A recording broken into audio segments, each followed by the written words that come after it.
Alhamdulillahi Rabbil Alamin. Wassalatu wassalamu ala Sayyidina Muhammadin wa ala alihi wa sahbihi ajma'in, amma ba'du.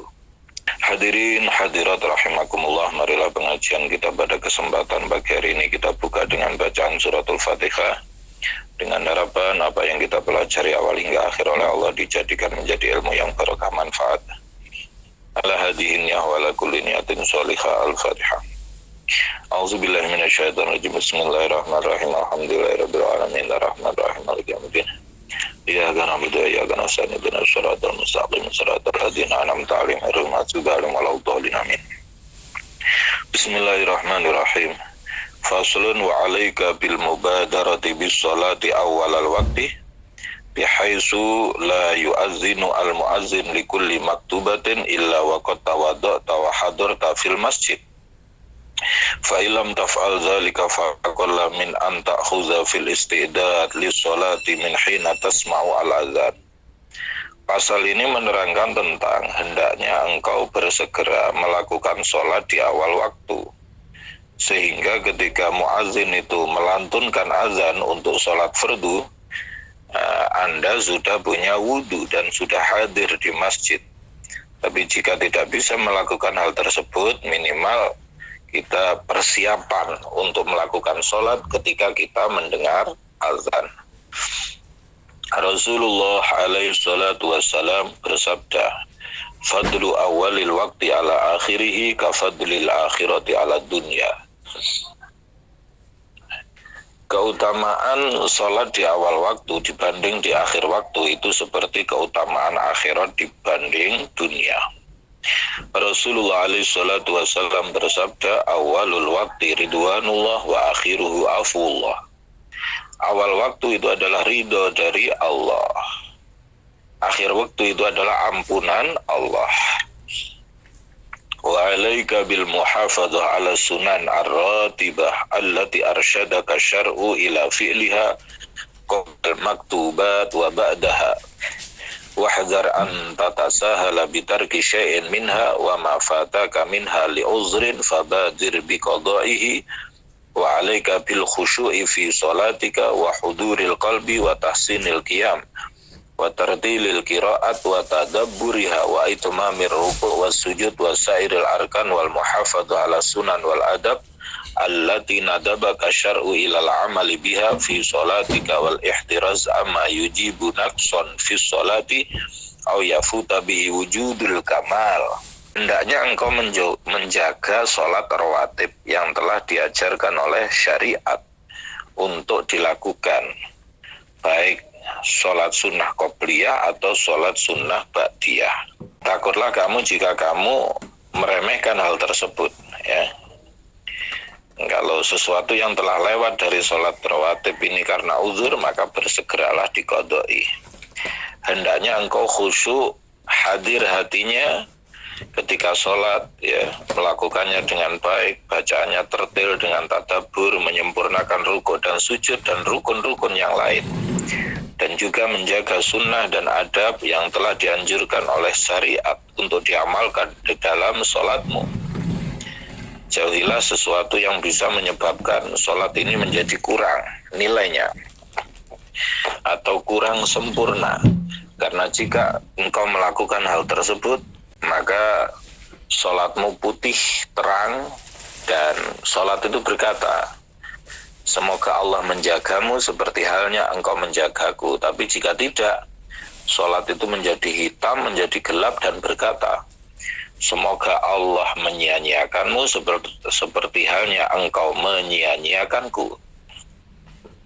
Rasulullah alaihi salatu wassalam berkata, laisa lil mar'i min sholatihi illa ma aqala minha. Jadi sholat yang diterima itu adalah sholat yang khusyuk, sesuai tingkat kadar kekhusyuannya. Hasan al-Basri rahimahullah berkata, kullu sholatin la yahduru fihal qalb fahiya ilal uqubati asra'u. Sholat yang tidak hadir hatinya, yang tidak khusyuk itu lebih mendekati kepada siksa.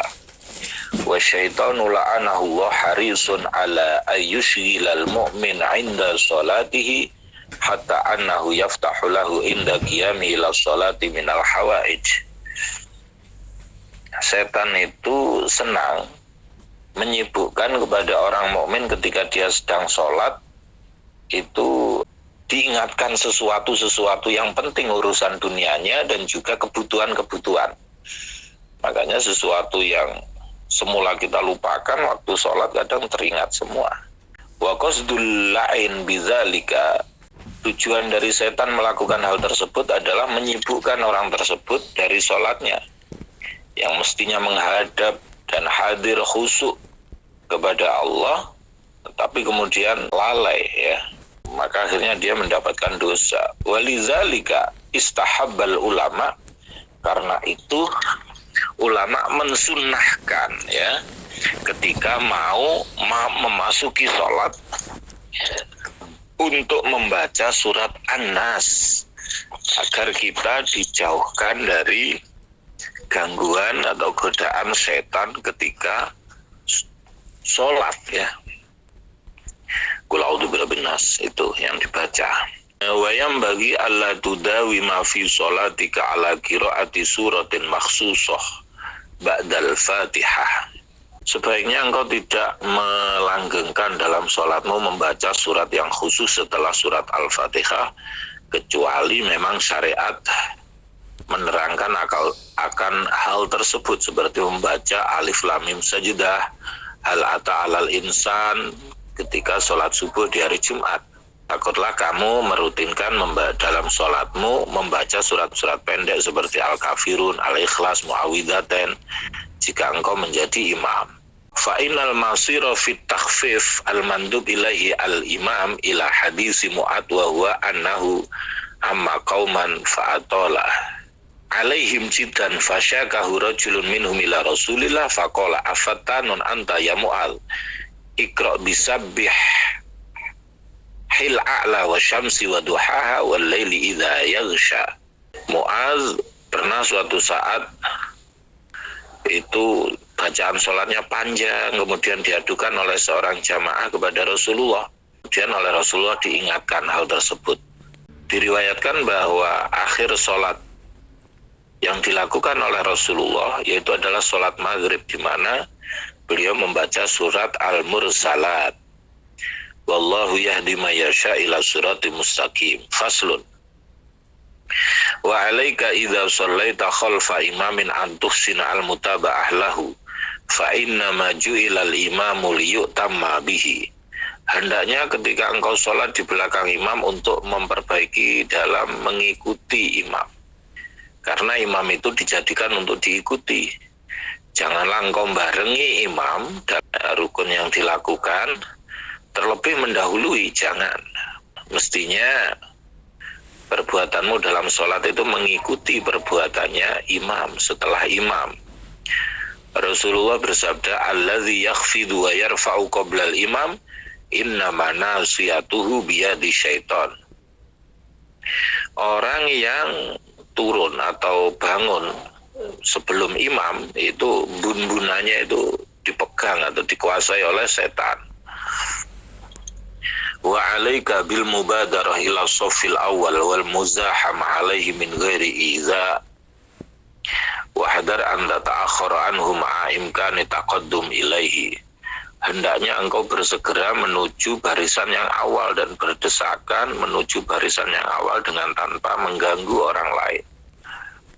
Takutlah jika kamu mundur dari saf awal padahal mampu untuk maju. Rasulullah alaihi salatu wassalam bersabda, la yazalu qaumun yata'akhiruna ay anis safil awal hatta yuakhiruhumullah ay an fadlihi wa rahmatihi.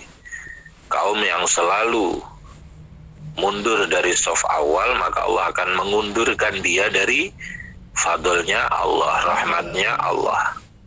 Rasulullah alaihi salatu wassalam bersabda, sesungguhnya Allah dan malaikat senantiasa Allah memberi rahmat dan malaikat memohonkan rahmat untuk orang yang berada di shaf depan. Rasulullah itu memohonkan ampunan untuk shaf awal ya. 3 baris, 2 baris, 3 kali, 2 kali. Hendaknya engkau merapatkan barisan, meluruskan barisan. Jika engkau menjadi imam, maka engkau bisa memerintahkan jamaah untuk merapatkan barisan. Dan ini adalah hal yang penting dalam syariat. Banyak orang yang lalai akan hal tersebut. Rasulullah sangat senang merapatkan barisan. Bahkan beliau melakukan hal itu sendiri.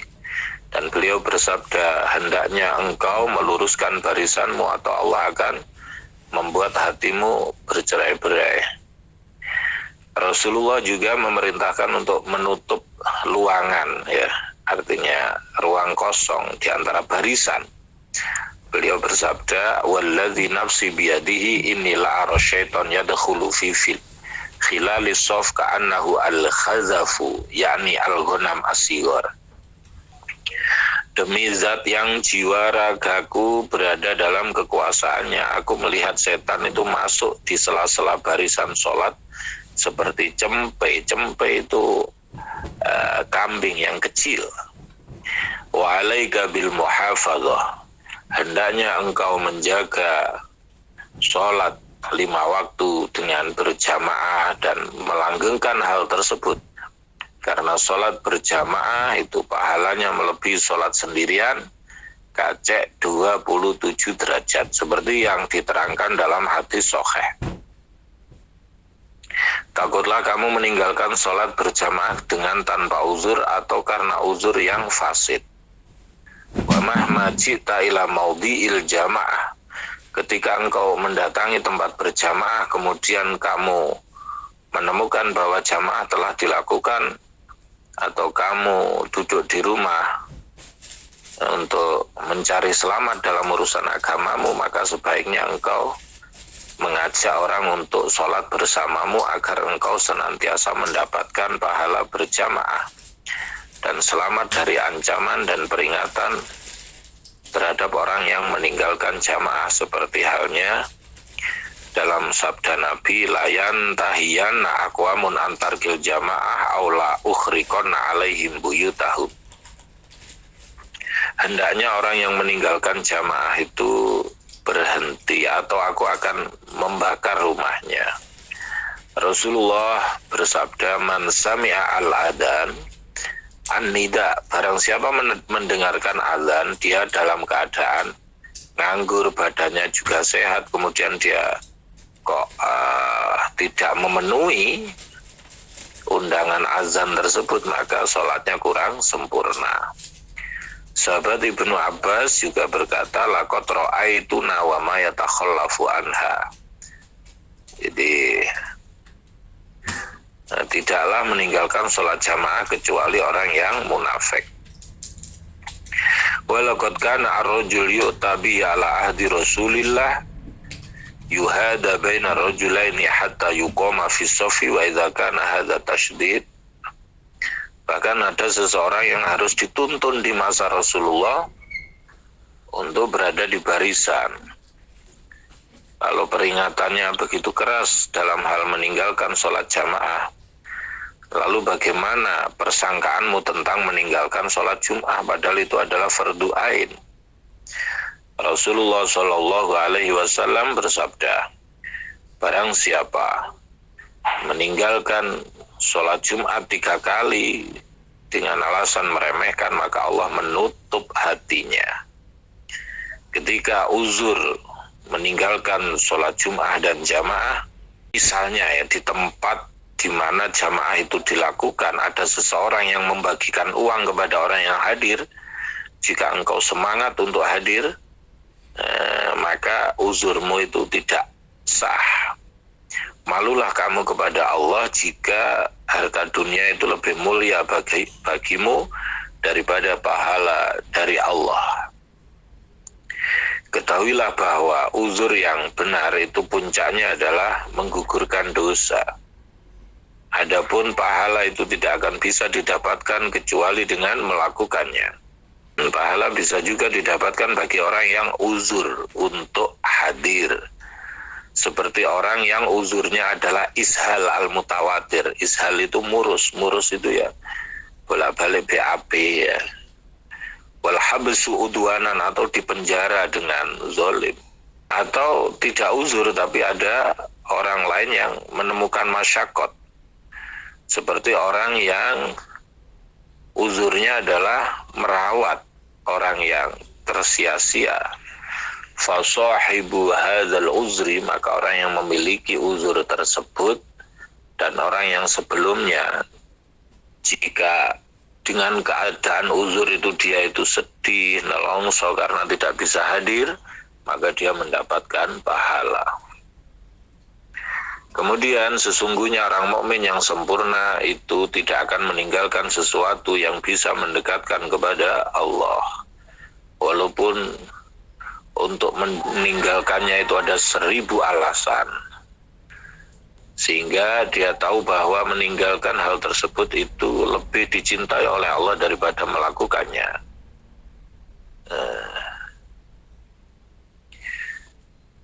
Karena itu orang-orang sempurna, orang-orang yang dekat dengan Allah itu menanggung sesuatu yang gunung pun tidak bisa menanggung untuk melakukan sesuatu yang bisa mendekatkan kepada Allah.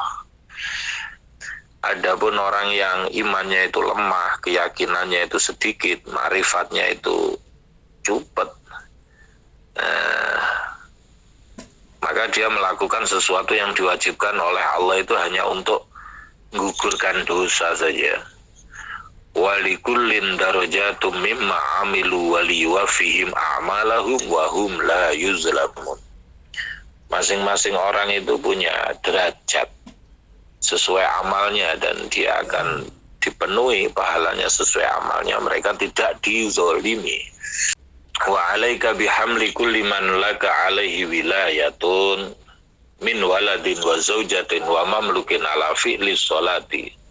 Hendaknya engkau mendorong setiap orang yang berada dalam tanggunganmu seperti anak, istri, atau pembantu untuk melakukan sholat.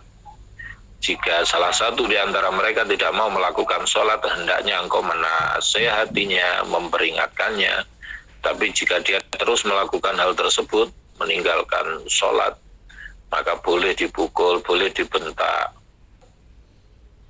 Jika dia tidak berhenti dari meninggalkan sholat, maka boleh memutusnya, membelakanginya, karena orang yang meninggalkan sholat itu seperti setan yang jauh dari rahmat Allah. Dia menghadap kepada murka Allah, laknat Allah, dan haram untuk ditemani. Watajibu mu'adatuhu, wajib dimusuhi bagi seorang muslim. Bagaimana tidak? Rasulullah Shallallahu Alaihi Wasallam bersabda, al-ahdu alladzi bainana wa bainahum as-salat, faman tarakaha faqad asyraka. Janji di antara kami dan mereka adalah salat. Barang siapa meninggalkannya maka sama halnya dia dengan musyrik. Rasulullah Shallallahu Alaihi Wasallam bersabda, la dina liman la salatalah. Wa inna ma masalu tarkis sholati minad din kama sali ra'si minal jasad. Orang yang tidak sholat itu seperti tidak beragama. Perumpamaan meninggalkan sholat dalam agama itu seperti kepala pada jasad. Orang kok tidak ada kepalanya ya maka mati. Wa alaika bitafarruhi yaumal jum'ati min asghalid dunya wa jal hadzal yaum syarif khalisan li akhiratika. Hendaknya engkau mengosongkan hari Jumat dari kesibukan dunia dan jadikanlah hari Jumat sebagai hari yang mulia yang khusus untuk akhiratmu. Janganlah kamu sibuk kecuali dengan kebaikan, kecuali dengan menghadap kepada Allah, dan hendaknya engkau melakukan muraqabah, penelitian terhadap waktu yang ijabah, yaitu waktu yang ada di hari Jumat yang jika ngepasi dengan seorang muslim yang berdoa kepada Allah tentang kebaikan dan memohon perlindungan dari keburukan kecuali Allah akan mengijabahi doa orang tersebut. Wa 'alaika bi dzikrin au fikrin fadlan 'anil lagwi. Hendaknya engkau bil bukur ilal jum'ati, berangkat sholat Jumat itu lebih awal, lebih pagi, dan lebih dekat dengan mimbar, mendengarkan khutbah dengan sungguh-sungguh. Janganlah engkau sibuk dengan zikir atau tafakur, terlebih main-main atau bisikan hati, ya. Dan posisikanlah dirimu itu seakan-akan kamu memang yang dituju dari nasihat-nasihat dan wasiat tersebut. Dan setelah salam, membaca Fatihah, surat Ikhlas, Falak Nas 77. Setelah itu, baca juga 100 kali Subhanallahil Azim wa bihamdih. Di dalam hadis diterangkan tentang keutamaan bacaan-bacaan tersebut. Wabillahi taufik. Wa alaika ingkana,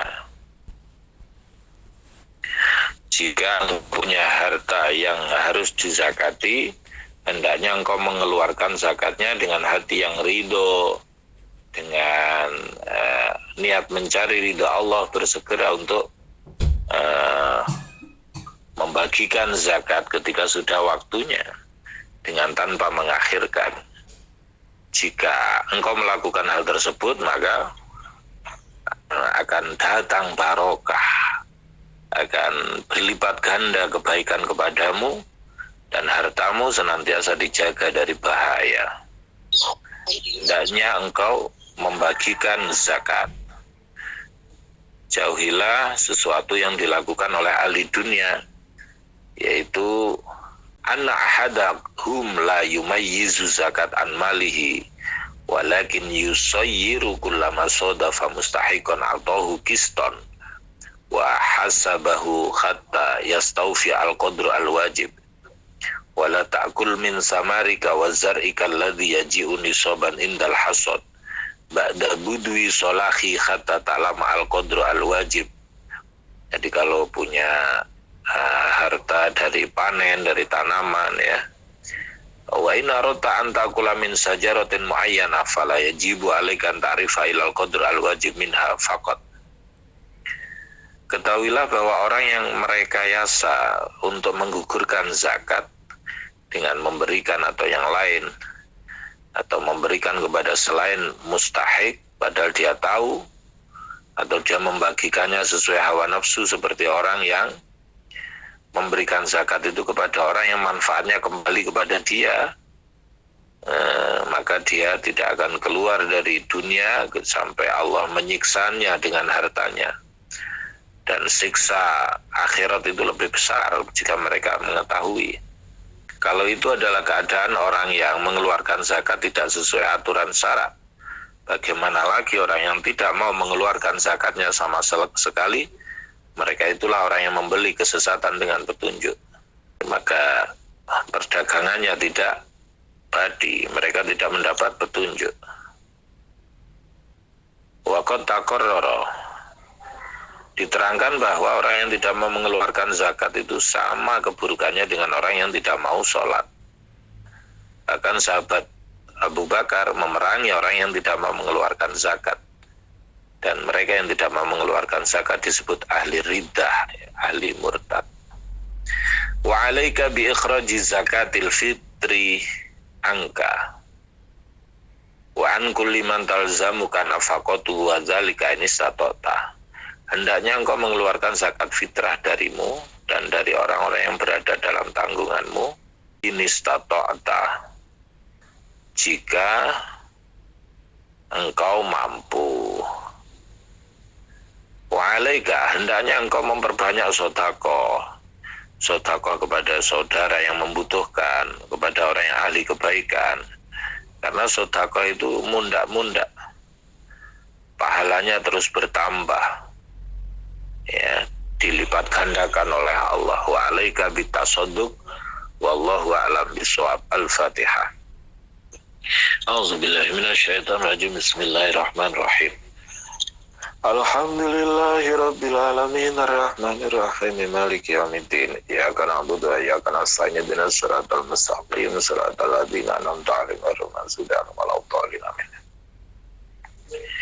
Inilah yang bisa saya sampaikan. Semoga bermanfaat. Kurang lebihnya mohon maaf. Akhiran. Assalamualaikum warahmatullahi wabarakatuh. Kalau bersolat itu, misalkan kita terpaksa meninggalkan sholat karena misal mau menikah gitu kan dirias dari subuh, terus acaranya jam 1 atau selepas zuhur gitu, kalau dijandanin mau jam 12 gitu kan nggak nutut gitu, atau karena hafal kayak gitu, nanti menggantinya sholat itu zuhur itu di waktu asar atau sudah asar itu yang tepat sholat apa Bapak? Maksudnya di kodok apa di jamak gitu loh, yang lebih tepatnya itu. Terima kasih, itu saja pertanyaan dari saya. Wassalamualaikum warahmatullahi wabarakatuh. Ini masalah sholat. Kemarin lusa itu saya itu medikal, berangkatnya jam 11:30. Ya kan, 11:30 kurang itu udah dijemput. Perkiraannya jam 12:30. Kemudian duhurnya di jalan, pas asarnya pun di jalan. Jadi pas jam 4-nya itu juga di jalan, pas duhurnya juga di jalan. Terus dalam hati saya itu juga sudah azam, begini nanti kalau sudah sampai rumah saya mau niat sholat seperti itu. Terus kemudian suatu saya kodok, apakah yang saya lakukan itu benarkah atau bagaimana? Saya untuk jawabannya saya ucapkan terima kasih. Wassalamualaikum warahmatullahi wabarakatuh. Pertanyaan, saya ini perjalanan, kemudian zuhur, asar, maghrib itu masih di perjalanan. Nyampe rumah saya kodok, bagaimana? Ya sudah, artinya sudah sepasnya seperti itu. Artinya apa? Artinya kalau memungkinkan di antara zuhur dan asar itu sholat di waktu awal atau akhir, itu namanya kalau di awal bisa dilakukan, maka ya namanya jamak takdim. Kalau bisanya di waktu yang akhir, nah itu namanya jamak takhir. Tapi kalau kemudian tidak bisa dilakukan, nah itu bisa juga selama di perjalanan itu namanya sholat lihurmatil wakti, untuk menghormat waktu. Nanti kalau sampai rumah dikodok. Tapi kalau untuk sholat lihurmatil wakti kok ya tetap tidak bisa, maka juga kodok sudah ya. Yang terpenting tidak kemudian ditinggalkan ya. Artinya apa? Artinya itu menunjukkan tentang posisi pentingnya sholat ya, pentingnya sholat. Kemudian selanjutnya adalah bepergian artinya sholat jamak qashar, karnaval atau ya. Yang masyhur ya, yang masyhur itu memang sholat yang boleh dilakukan untuk jamak qashar itu adalah ketika bepergian jauh ya. Walaupun ada ya pendapat yang mengatakan bahwa bepergian yang dekat pun boleh dilakukan jamak, tapi itu adalah pendapat yang akol, yang sedikit. Tapi umumnya yang masyhur bahwa sholat jamak qashar ini dilakukan untuk perjalanan yang jauh ya, itu yang masyhur ya. Itu ya, mungkin kalau kondisinya darurat begitu, mungkin ya pakainya yang itu ya, pakainya yang versi pendapat itu. Tadi juga ada yang tanya dengan saya, pertanyaannya juga mirip. Saya pergi liburan, maghrib masih di perjalanan dan tidak memungkinkan untuk melaksanakan sholat. Bagaimana dengan sholat maghrib saya? Apa di jamak takhir dengan isya setelah sampai rumah atau di qadha? Kalau di jamak takdim atau takhir itu harusnya ketika sedang di jalanan ya. Kalau sudah di rumah itu namanya di qadha. Nah itu. Jadi itu jawaban dari 3 pertanyaan yang arah pertanyaannya adalah mirip-mirip. Itu saya kira itu semoga bermanfaat. Yang saya tanyakan mengenai kaifiyah untuk sholat li hurmatil wakti, ini yang betul yang bagaimana apa sesuai nopo badan harus juga suci seperti itu. Terima kasih.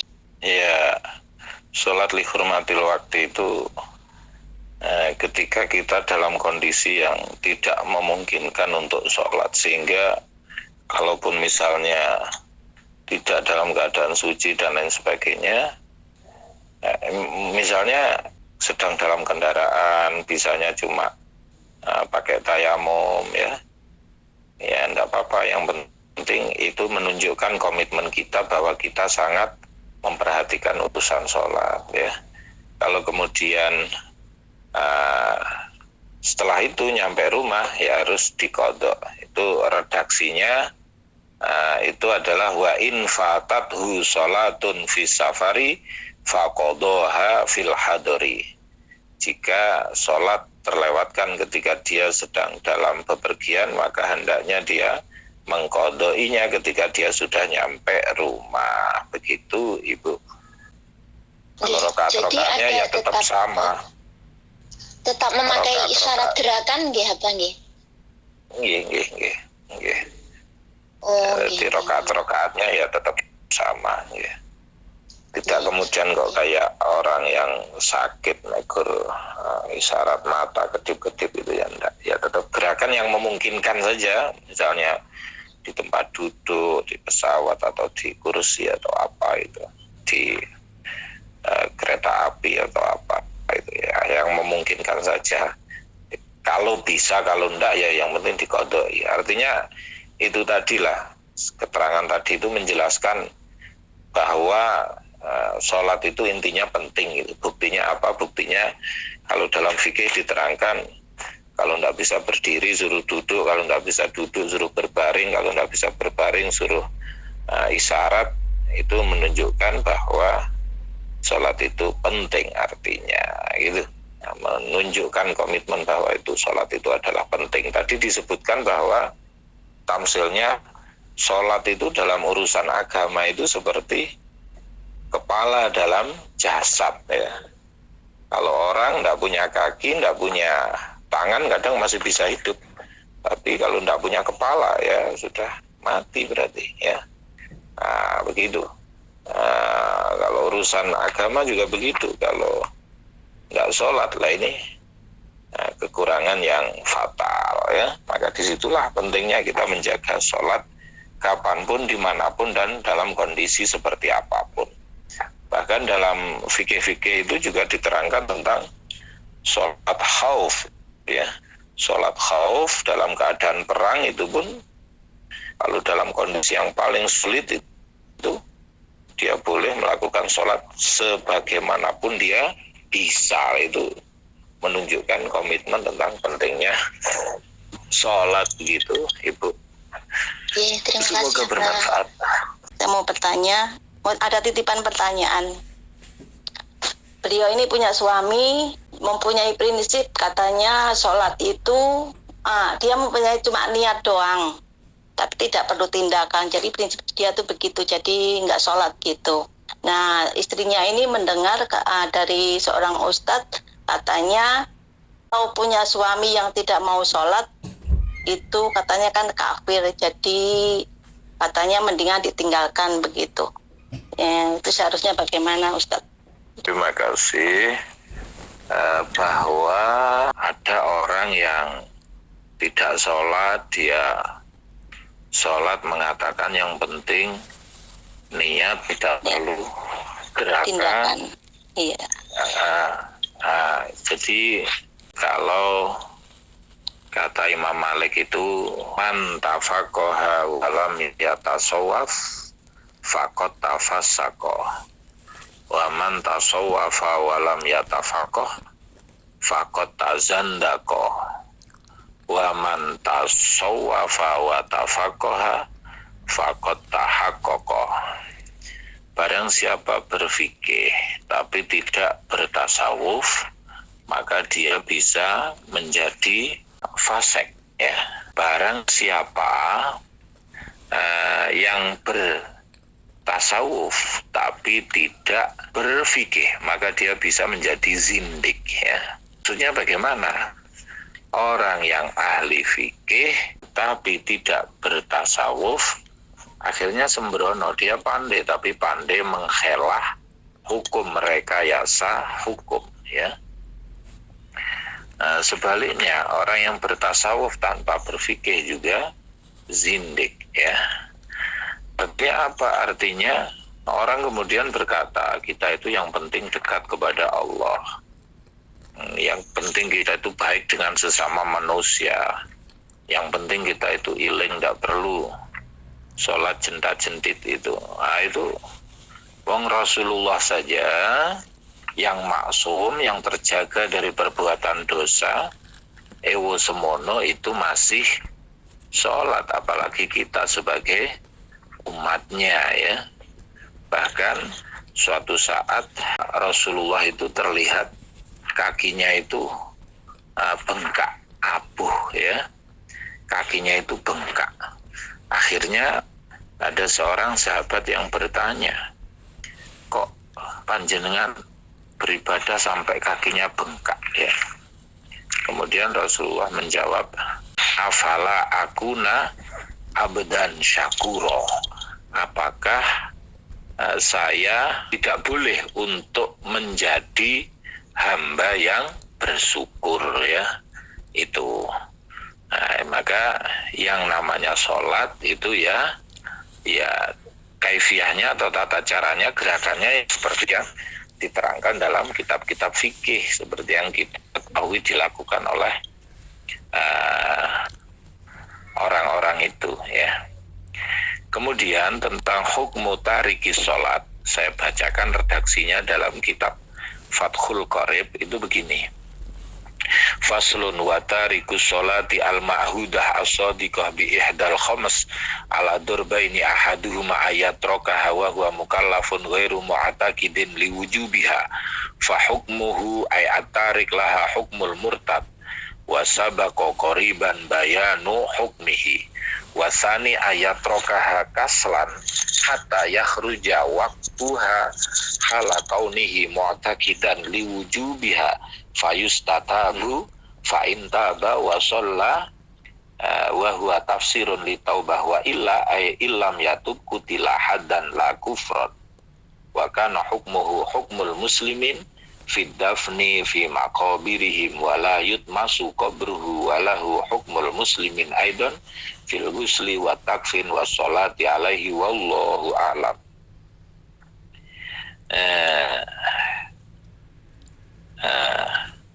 Pasal ini menerangkan tentang orang yang meninggalkan sholat, ya. Itu ada dua macam. Bisa jadi dia meninggalkannya dan dia tidak meyakini wajibnya sholat, maka hukumnya adalah seperti orang yang murtad. Yang kedua, dia meninggalkannya itu karena malas, tapi dia tetap meyakini bahwa sholat itu wajib, maka dia harus dimintai untuk bertaubat. Jika dia taubat kemudian sholat, maka ya menjadi muslimin. Tapi jika tidak mau bertobat, maka dia boleh dikutila, boleh dibunuh sebagai had. tidak karena kufur. Hukumnya seperti hukum kaum muslimin, ya. Nah, ini kalau versi fikihnya begitu. Dalam urusan dia tetap dikuburkan di pekuburan kaum muslimin, hukumnya seperti kaum muslimin dalam hal ketika mati tetap dimandikan, dikafani, disolati, ya. Maka yang perlu diteliti itu motivasinya dia meninggalkan sholat itu, apakah dia tidak meyakini wajibnya sholat atau tetap meyakini wajibnya sholat tapi dia males untuk melakukan sholat, ya. Nah itu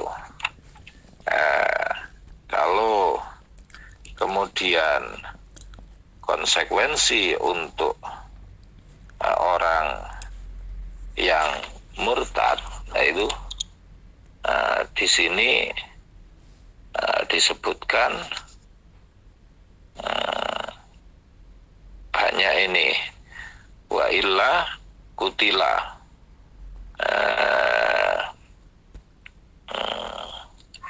kemudian walam yuhsal walam yusalla alaih walam yudfan fi maqabiril muslimin.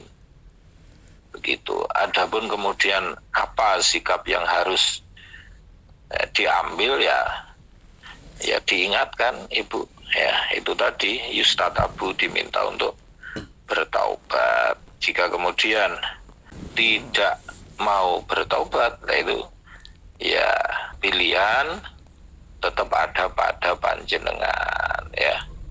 Nah, monggo mau bersabar dengan tetap bersama beliau dengan tetap terus mengingatkan atau mengambil pilihan yang lain itu istafti qalbak wa in aftauka wa in aftauka wa in aftauka. Mintalah fatwa kepada hatimu walaupun orang lain meminta fatwa, walaupun orang lain meminta fatwa. Begitu. Semoga bermanfaat. Allahumma salli ala Sayyidina Muhammad wa ala ali Sayyidina Muhammad walhamdulillahi rabbil alamin. Allahumma barik lana fi ulumina wa barik lana fi umurina wa barik lana fi arzaqina. Rabbana hab lana min azwajina wa dzurriyyatina qurrata a'yun waj'alna lil muttaqina imama. Allahumma ighfir lana dzunubana wa liwalidayna warhamhuma kama rabbayana shaghira. Allahumma anfa'na bima 'allamtana wa 'allimna ma yanfa'una waj'al jami'a amalina khalisatan liwajhikal karim bi rahmatika ya arhamar rahimin. Allahumma barik lana fi auladina talamidina tilmidatina wa la tadurhum wa wafiqhum li ta'atika wa ta'ati rasulik warzuqni birrahum. Allahumma ighfir lana dzunubana wa liwalidayna warhamhuma kama rabbayana shaghira. Allahumma shalli ala sayyidina Muhammadin bi adadi anwa'ir rizqi wal futuhat ya basitul ladzi yabsutu rizqa liman yasha'u bisutal lana rizqan wasi'an min kulli jihatin min khazaini ghaibika bi ghairi minati makhluqin bima bi fadlika ya rahman. Allahumma ighfir lana dzunubana wa liwalidayna warhamhuma kama rabbayana shaghira. Rabbana atina fid dunya hasanah wa fil akhirati hasanah wa qina adzabannar. Subhana rabbika rabbil izzati amma yasifun wa salamun alal mursalin walhamdulillahi rabbil alamin bi barakatil Fatihah. A'udzubillahi minasyaitonir rajim. Bismillahirrahmanirrahim. Alhamdulillahi rabbil alamin arrahmanir rahim maliki yaumiddin. Iyyaka na'budu wa iyyaka nasta'in ihdinas siratal mustaqim siratal ladzina an'amta 'alaihim ghairil maghdubi 'alaihim waladdallin. Amin.